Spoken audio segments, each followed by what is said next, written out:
Hello everyone and welcome to my channel RN Education এ আজকে আমি যে টপিকটা নিয়ে এসেছি বা যে টপিকটা আমরা আজকে পড়বো সেটা হচ্ছে এডুকেশনাল সাইকোলজির উপরে একটি টপিক, যেটা তোমরা যারা বিএডে আছো, এছাড়া যারা গ্র্যাজুয়েশনে আছো বা 4 ইয়ার ইউজি আছো, পিজি আছো, তোমাদের এই সিলেবাসটা, তোমাদের এই টপিকটা সিলেবাসের মধ্যে পেয়ে যাবে। আজকে আমরা যে টপিকটা পড়বো সেটা হচ্ছে এবিলিটি বা সামর্থ্য। তোমাদের সিলেবাসে দেখবে যে এটার উপরে অনেক কোয়েশ্চেন আসে। এছাড়া অ্যাপটিটিউড এন্ড এবিলিটির সাথে কিন্তু এই টপিকটা থাকে। আমি নেক্সট যদি ভিডিও আনি তখন আমি তোমাদের অ্যাপটিটিউড সাথে এবিলিটির কি সম্পর্ক বা এই দুটোর মধ্যে যে মূল বিষয়টা কি সেটা আমরা এর পরে আলোচনা করব। আজকে যেটা আলোচনা করব সেটা হচ্ছে এবিলিটি বা সামর্থ্য। আমরা জানি যে সামর্থ্য কি বা সামর্থ্য সম্পর্কে আমরা একটু হলেও আমাদের এই বিষয় সম্পর্কে একটু নলেজ আছে। আশা করি তোমাদের ভিডিওটা ভালো লাগবে বা ভিডিওটা বুঝতে পারবে যে আমি কোন কোন বিষয়ের উপরে মূল গুরুত্ব দিয়েছি। এবং এবিলিটি থেকে তোমাদের অনেক কোয়েশ্চেন আসে, ছোটখাটো কোয়েশ্চেন আসে, যেগুলো 5 মার্কস কি 10 মার্কসের মধ্যে এই কোয়েশ্চেন গুলো এসে যায়। তাহলে চলো আমরা আজকে এই টপিকটা দিয়ে শুরু করি। আজকে concept and ability or types of ability, অর্থাৎ সামর্থ্য কত রকমের হয় বা কি কি প্রকারের সামর্থ্য হয়। বলতে আমরা কি বুঝি, যে ব্যক্তিগত বা ব্যক্তি বৈষম্য আমরা যেরকম আমরা জানি যে প্রত্যেকটি ব্যক্তি একজন ব্যক্তির থেকে আলাদা, অর্থাৎ ইন্ডিভিজুয়াল ডিফারেন্সেস প্রত্যেকটা মানুষের মধ্যেই রয়েছে। সেই রকমই আমরা যদি তাকে পার্সোনালিটি দিক থেকে দেখি, অর্থাৎ তার ব্যক্তিগত তার চারিত্রিক, তার গুণাবলী যাই হোক না কেন, সে তার ব্যক্তিগত দিক থেকে সে আলাদা। এই ব্যক্তিগত দিক থেকে আলাদাটা আমরা কিভাবে করি না, তার সামর্থ্য অনুযায়ী। অর্থাৎ ব্যক্তিগত বৈষম্য যেরকম আছে, সামর্থ্যের বৈষম্য কিন্তু সেইভাবেই জড়িত।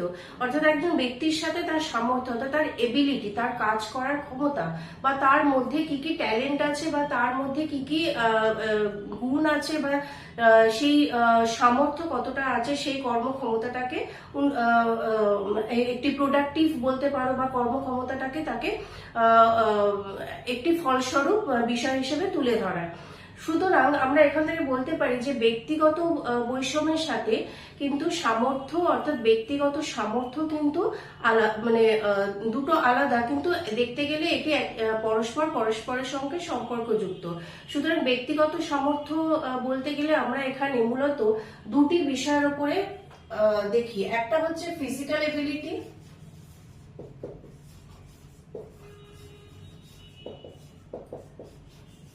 আরেকটা নাম্বার 2 হচ্ছে মেন্টাল এবিলিটি। ফিজিক্যাল এবিলিটি আমরা বলতে আমি প্রথমেই যেটা বললাম যে তার দেহগত বা গঠনগত তার কি কি সাদৃশ্য বৈসাদৃশ্য আমরা দেখতে পাচ্ছি, অর্থাৎ তার মধ্যে কি কি সামর্থ্য থাকবে, অর্থাৎ তার শারীরিক দিক দিয়ে সে তার দেহ গঠনগত যে বিচার ক্ষমতা আমরা করে থাকি। নেক্সট হচ্ছে মেন্টাল এবিলিটি, অর্থাৎ হচ্ছে তার মানসিক সামর্থ্য কতটা, অর্থাৎ তার মানসিক পাওয়ার বা মানসিক শক্তি দিয়ে সে তার নিজের কাজকে কতটা ফলস্বরূপ দিতে পারছে বা তার কাজকে সে কতটা দ্রুত তার কাজকে সে সমস্যার সমাধান করতে পারছে। অর্থাৎ যে কোনো বিষয়কে কাজ করতে গেলে, সেটা যে কোনো বিষয় হতে পারে, পারিপার্শ্বিক হোক কি সামাজিক হোক, যে কোনো বিষয় বা তার ব্যক্তিগত ক্ষেত্রেও হোক না কেন, তার সামর্থ্য কিন্তু ডিপেন্ড করে তার ব্যক্তিগত বা চারিত্রিক উন্নতিকে সাধন করতে। সুতরাং আমরা এটা বলতে পারি যে দুটি কিন্তু পরস্পরের কিন্তু সম্পর্কযুক্ত, অর্থাৎ একটিকে ছাড়া আরেকটি কিন্তু কখনোই হতে পারে না। ফিজিক্যাল এবিলিটির সাথে সাথে কিন্তু আমাদের মানসিক সামর্থ্যটাও ততটাই গুরুত্বপূর্ণ, যা কিনা আমাদের কোনো কাজকে অতি দ্রুত সমাধান করতে বা কোনো সমস্যাকে সমাধান করতে, সেই কাজটিকে একটি নতুন রূপ দিতে কিন্তু সাহায্য করছে আমাদের এই সামর্থ্য।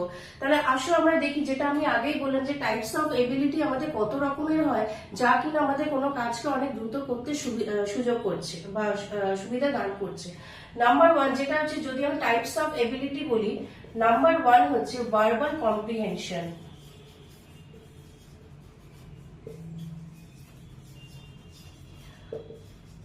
ভার্বাল কম্প্রিহেনশন কি?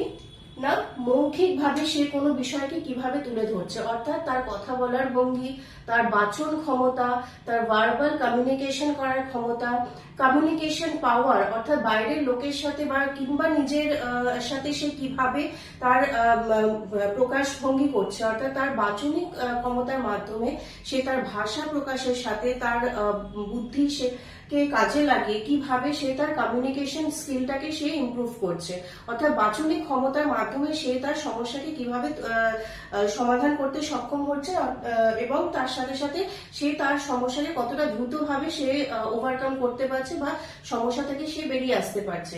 সুতরাং এখানে ভার্বাল কমিউনিকেশন বা কম্প্রিহেনশনের বিষয়টা হলো কোনো এক ব্যক্তি বা কোনো এক ব্যক্তি বিশেষ তার বাচনিক ক্ষমতার মাধ্যমে, বাচন ভঙ্গির মাধ্যমে, তার ভাষা প্রকাশের মাধ্যমে সে কিভাবে নিজের মতামত বা নিজের বক্তব্যকে অন্যের কাছে তুলে ধরছে এবং সেই থেকে তার যে সমস্যাগুলো আছে বা সে তার কাজকে কিভাবে দ্রুত সমাধান করতে পারছে, অর্থাৎ তার কাজকে সে কিভাবে তৈরি করতে পারছে। এটাই হচ্ছে ফার্স্ট হচ্ছে যে ভার্বাল কম্প্রিহেনশন। নেক্সট হচ্ছে নাম্বার ফেসিলিটি।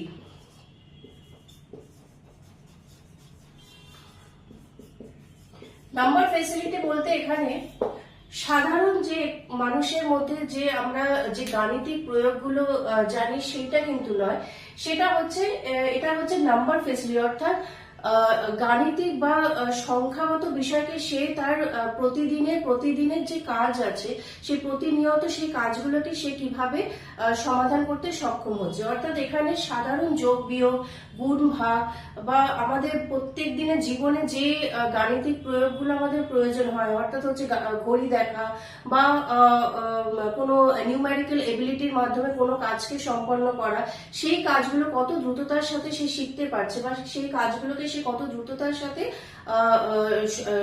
সম্পন্ন করতে পারছে, সেই বিষয়গুলোকে বলা হচ্ছে নাম্বার ফেসিলিটি, অর্থাৎ যোগ বিয়োগ গুণ ভাগ যে বেসিক গাণিতিক নিয়ম সেই বিষয়গুলোকে সে প্রয়োগ করে তার প্রতিদিনের যে কাজকে সে কিভাবে কতটা দ্রুততার সাথে সে সক্ষম হতে পারছে সেই কাজটাকে তুলে ধরতে বা কাজটাকে করার জন্য সে তৈরি থাকতে পারছে, অর্থাৎ সেটা হচ্ছে যে নাম্বার ফেসিলিটি, অর্থাৎ আমার মধ্যে এমন কিছু সামর্থ্য থাকবে যেটা বেসিক সামর্থ্য, যা কিনা আমি আমার প্রতিদিনের কাজকে খুব দ্রুত খুব সহজে আমি সেই কাজটাকে আমি করতে পারি। সুতরাং একজন মেন্টাল এবিলিটির সাথে সাথে এটা কিন্তু একটা মেন্টাল এবিলিটিরই একটা ফ্যাক্টর, যা কিনা আমাদের ফিজিক্যাল এবিলিটিকে অনেক দ্রুততার সঙ্গে তৈরি করতে সক্ষম করছে, কারণ মেন্টাল ফেসিলিটি বা মেন্টাল এবিলিটি যদি আমার না থাকে তাহলে কিন্তু আমি ফিজিক্যালি সেইভাবে আমি নিজেকে ফাংশনাল করতে পারবো না, অর্থাৎ আমি আমার কাজকে প্রোডাক্টিভ তখনই বানাতে পারবো যখন আমার মেন্টাল ফেসিলিটি বা মেন্টাল হেলথ আমার প্রপার থাকবে, মেন্টাল এবিলিটিস যখন আমার প্রপার ফাংশনাল হবে, তখনই কিন্তু আমি কোনো না কোনো প্রোডাক্টিভ কাজ আমি করতে পারবো, অর্থাৎ আমি যদি কোনো উৎপাদন করতে পারি, সেটা যে কোনো বিষয় হতে পারে, সেই প্রোডাক্টিভ ওয়ার্কটা কখন আমি করব, যখন আমি মেন্টালি স্টেবল থাকবো, অর্থাৎ এই মেন্টাল স্টেবিলিটির একটা ফ্যাক্টর হচ্ছে যে নাম্বার ফেসিলিটি, কারণ আমাদের জীবনে নাম্বারটা কিন্তু ততটাই প্রয়োজন যে কোনো কাজ সম্পন্ন করার জন্য। নেক্সট নাম্বার 3 কি প্রবলেম সলভিং।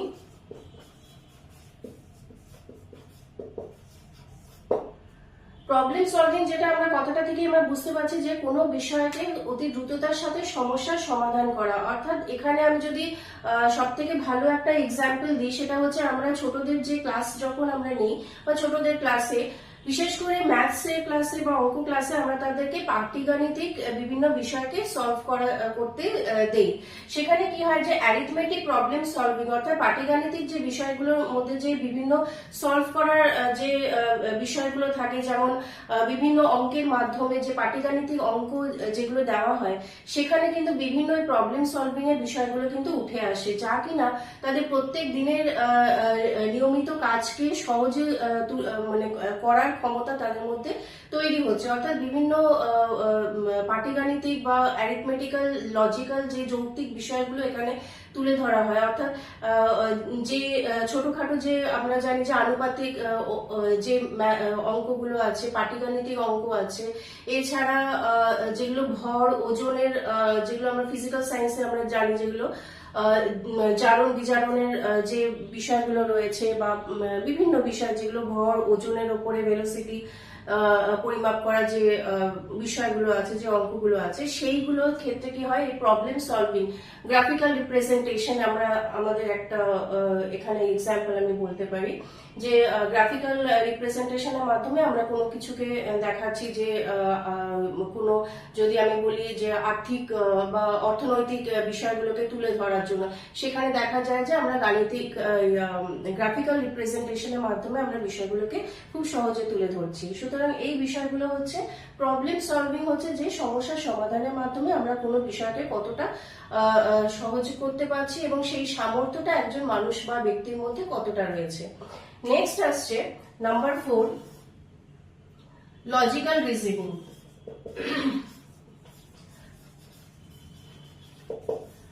লজিক্যাল রিজনিং কি না, যেটা প্রবলেম সলভিং এর সাথেই বিষয়টা চলে আসে, যে যৌক্তিকভাবে বা যুক্তিগত বিষয়ের মাধ্যমে কোনো বিষয়কে তুলে ধরা, অর্থাৎ কোনো বিষয়ের মধ্যে বিচারকরণ কতটা হচ্ছে, কোনো বিষয়কে কতটা আমি লজিক্যালি তুলে ধরতে পারছি, তর্ক বিশ্লেষণের মাধ্যমে কোনো বিষয়কে উপস্থাপন করা।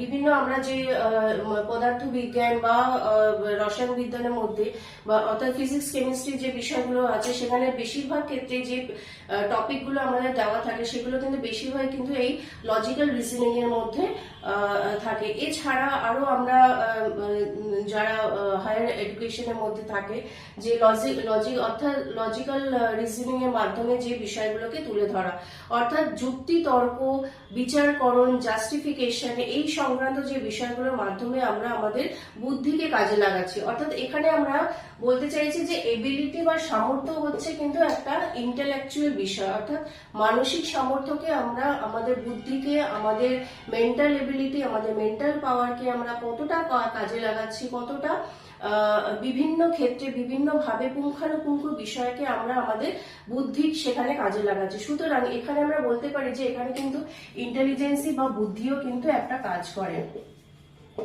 অর্থাৎ বুদ্ধিও কিন্তু এখানে একটা অন্যতম একটা ফ্যাক্টর। সুতরাং এই এবিলিটির সাথে, অর্থাৎ বুদ্ধি যদি আমার থাকে তবেই আমার সেই এবিলিটিটা আসবে, এবং এবিলিটি বা আমার কাজ করার সামর্থ্য যদি থাকে তবেই কিন্তু আমি একজন প্রপার, আমরা বলতে পারি একজন মানে ফিজিক্যাল এবিলিটি তৈরি করতে পারবো। অর্থাৎ আমরা বলতে পারি যে অলরাউন্ড ডেভেলপমেন্ট অফ ইন্ডিভিজুয়াল আমরা তখনই বলতে পারবো যখন আমাদের কাছে এই বিষয়গুলো কিন্তু কাজ করবে। নেক্সট নাম্বার 5, অ্যাসোসিয়েশন বা অ্যাসোসিয়েশন এবিলিটি। সেটা হচ্ছে যে অনুসঙ্গবদ্ধভাবে কোনো বিষয়কে দেখা, অর্থাৎ কোনো বিষয়ের সাথে একটি বিষয়ের সাথে আরেকটি বিষয়ে রূপায়ণ করা, অর্থাৎ একটি বিষয়ের সাথে আরেকটি বিষয়ের কি কি মিল আছে বা কি কি সাদৃশ্য আছে, কি কি বৈসাদৃশ্য আছে, অর্থাৎ কোনো কিছুর মধ্যে মিল থাকতে পারে বা কোনো কিছু ক্ষেত্রে পার্থক্যকরণ থাকতে পারে। এই যে ডিফারেন্সিয়েশন করা বা কোনো বিষয়কে অনুসঙ্গবদ্ধ করা বা একটি বিষয়ের সাথে আরেকটি বিষয় তুলনা করা, কোনো বিষয়ের সাথে কোনো বিষয়কে মিলকরণ করে বা তার অনুসঙ্গবদ্ধ করিয়ে তার সাথে একটা সম্পর্ক তৈরি করে কোনো বিষয়কে তুলে ধরা, অর্থাৎ বিষয়ের উপরে গুরুত্ব দেওয়া। এই ধরনের বিষয়গুলোকে বলা হচ্ছে যে অ্যাসোসিয়েশন এবিলিটি, অর্থাৎ কোনো কিছুর সাথে কোনো বিষয়ে আমরা সামঞ্জস্য খুঁজে পেতে পারি। অর্থাৎ সামঞ্জস্য আমরা তখনই দেখবো যে যখন কোনো আমার যদি এবিলিটি থাকে, অর্থাৎ সামর্থ্য আমার সেই রকম থাকতে হবে, আমার বুদ্ধিগত বিষয় আমার সেইভাবে থাকতে হবে যার সাথে আমি কিন্তু কোনো কিছুর মিল খুঁজে পাবো।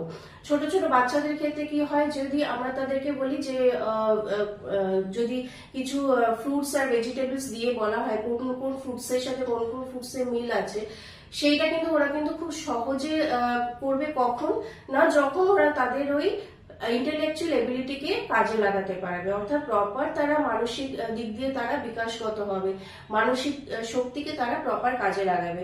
তখন ওরা কি করবে, যে লাল রঙের যে ধরনের ফলগুলো হয় তারা সেইগুলোকে একদিকে করবে, যে সবজি বা ভেজিটেবলস যে ক্যাটাগরিতে থাকবে তারা সেই ভেজিটেবলসকে ক্যাটাগরাইজ করতে পারবে।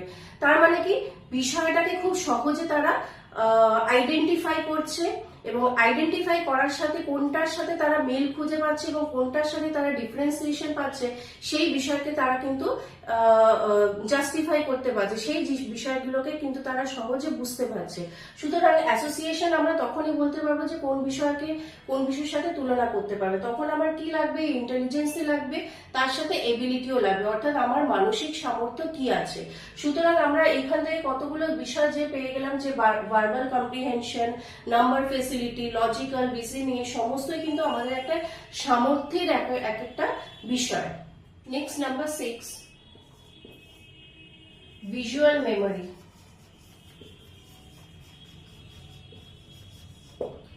ভিজুয়াল মেমোরি মানে কি, কোনো কিছু চাক্ষুষ দর্শনের মাধ্যমে সেই বিষয়কে মনে রাখা সরি চাক্ষুষ বিষয়কে দেখে সেই সম্পর্কে মনে রাখা। অর্থাৎ হচ্ছে কোনো বস্তুর আকার, তার আকৃতি, তার ওজন, তার গঠনগত আকৃতি, সেটা হতে পারে বিভিন্ন বস্তুর মধ্যে তার রং, তার স্ট্রাকচার অর্থাৎ গঠনগত আকৃতি তার কিরকম, এই সমস্ত বিষয় সে যখন সে দেখছে সেই বিষয়গুলোকে সে তখন কাজে লাগাতে পারছে কিভাবে। অর্থাৎ ভিজুয়াল মেমোরি মানে পূর্ববর্তী কোনো সময় সে কোনো বিষয়কে দেখেছে, সেই দেখাটাকে সে কতটা সে নিজের মেমোরিতে রাখতে পেরেছে, কোনো বস্তুর আকার, ওজনকে বা তার বিষয়বস্তুর আকৃতি, গঠনগত যে পরিচয় যে রয়েছে সেইটাকে সে কতটা সে কাজে লাগাতে পারছে এবং সেইটার সাথে বর্তমানে সে কি সাদৃশ্য মিল খুঁজে পাচ্ছে। অর্থাৎ সেই বিষয় তার এবিলিটি, অর্থাৎ সামর্থ্যকরণ। আমার যখন সামর্থ্য থাকবে, অর্থাৎ আমি যখন আমার নিজের মধ্যে সেই ক্ষমতাটা থাকবে, তখনই কিন্তু আমি অন্য বিষয়ের সাথে বা পূর্ববর্তী কোনো বিষয়ের সাথে কিন্তু বর্তমান বিষয়বস্তুকে আমরা কিন্তু তার মধ্যে একটা মিল খুঁজে পাবো বা তার সাদৃশ্য বৈসাদৃশ্যগুলোকে আমরা বুঝতে পারবো, তার আইডেন্টিফাই করতে পারবো। সেটাই হচ্ছে যে ভিজুয়াল মেমোরি। নেক্সট হচ্ছে নাম্বার 7,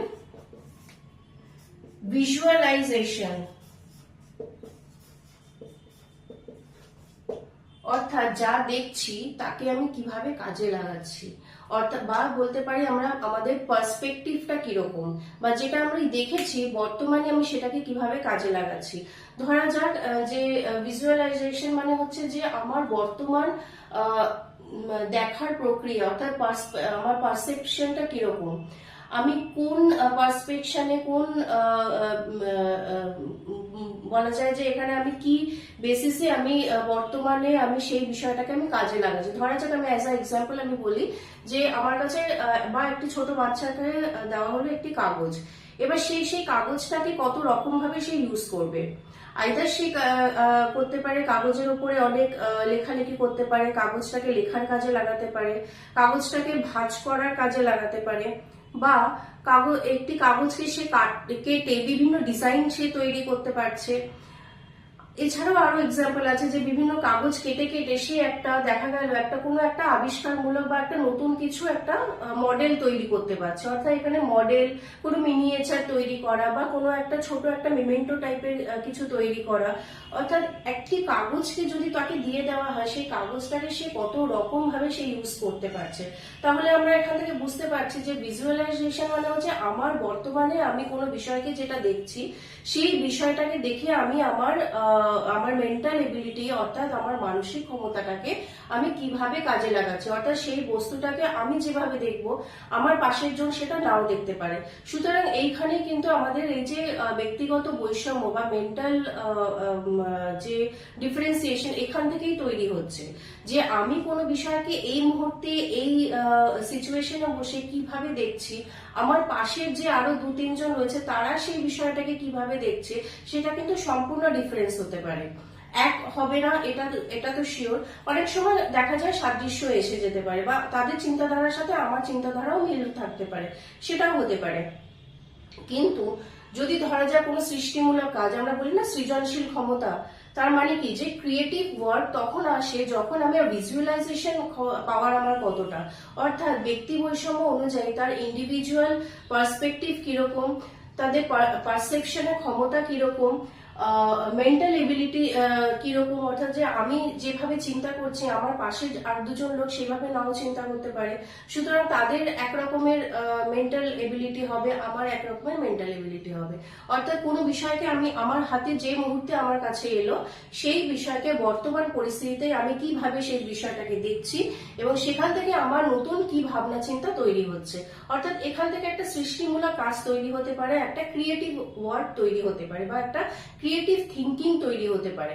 এই বিষয়গুলোই হচ্ছে যে এবিলিটি, যে আমাদের কত রকমের আমাদের এবিলিটি হতে পারে, এটাই এখানে বলা বা এটাই এখানে আমি এক্সপ্লেনেশনটা দেওয়ার জন্য এই ভিডিওটা আজকে করা।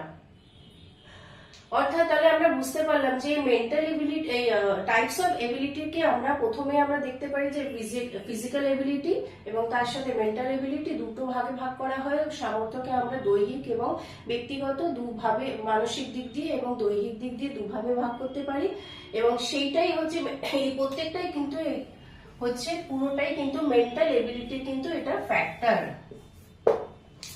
এই প্রত্যেকটা কিন্তু মেন্টাল এবিলিটি, ভার্বাল বলো, নাম্বার বলো, logical association, problem solving, justification বা যেটা আমরা বলি যে ভিজুয়ালাইজেশন করার ক্ষমতা, প্রত্যেকটাই কিন্তু মেন্টাল এবিলিটির একটা ফ্যাক্টর। প্রত্যেকটা কিন্তু প্রত্যেকটার সাথে রিলেটেড এবং সেটা যদি না হয় তাহলে কিন্তু প্রপার আমরা বলতে পারি না যে একজন মানুষের অলরাউন্ড ডেভেলপমেন্ট হয়েছে বা অলরাউন্ড ডেভেলপমেন্টের মধ্যে কিন্তু এই ফ্যাক্টরগুলো ওয়ান অফ দ্য পার্ট। তাহলে আশা করি আমি যতটা চেষ্টা করেছি বিষয়টাকে আমি একটা কম্প্যাক্ট ভাবে আমি রাখার চেষ্টা করেছি, যাতে পয়েন্ট ওয়াইজ তোমাদেরকে যদি বলতে পারি তাহলে আমার মনে হয় তোমাদের বিষয়গুলো বুঝতে অনেক তাড়াতাড়ি সুবিধা হবে এবং নোট করতে তো অবশ্যই সুবিধা হবে। আশা করি ভিডিওটা তোমাদের ভালো লেগেছে। আর আমি এই সংক্রান্ত এবিলিটির সাথে অ্যাপটিটিউড এরপরে আমি নিয়ে আসবো যে এবিলিটির সাথে অ্যাপটিটিউডের কি সম্পর্ক এবং এবিলিটির সাথে অ্যাপটিটিউডের কি রিলেশনটা রয়েছে। কারণ অ্যাপটিটিউডও কিন্তু এই এবিলিটির সাথেই একটা কিন্তু তোমাদের পার্ট, যেটা কিনা তোমাদের সিলেবাসের মধ্যে পেয়ে যাবে। যে এরপরে আমি নিয়ে আসবো অ্যাপটিটিউডের ওপরে কিছু একটা ভিডিও নিয়ে আসবো, কারণ অ্যাপটিটিউডের সাথে কিন্তু এবিলিটিটাই আসে মেইনলি। তাহলে আশা করি যে ভিডিওটা তোমাদের ভালো লেগেছে। আর ভিডিও যদি ভালো লেগে থাকে ভিডিওতে অবশ্যই লাইক, শেয়ার এন্ড সাবস্ক্রাইব করে দিও। আর ভিডিও রিলেটেড যদি কোনো কোয়ারিজ থাকে বা কোনো ফিডব্যাক থাকে অবশ্যই আমাকে জানাবে, আমাকে কমেন্ট বক্সে আমাকে জানাবে। আমি এই সংক্রান্ত আরো ভিডিও আমি খুব তাড়াতাড়ি নিয়ে আসবো। আর ভিডিও যদি ভালো লেগে থাকে ভিডিওকে অবশ্যই লাইক, শেয়ার এন্ড সাবস্ক্রাইব করে দিও। So thank you, thanks for watching.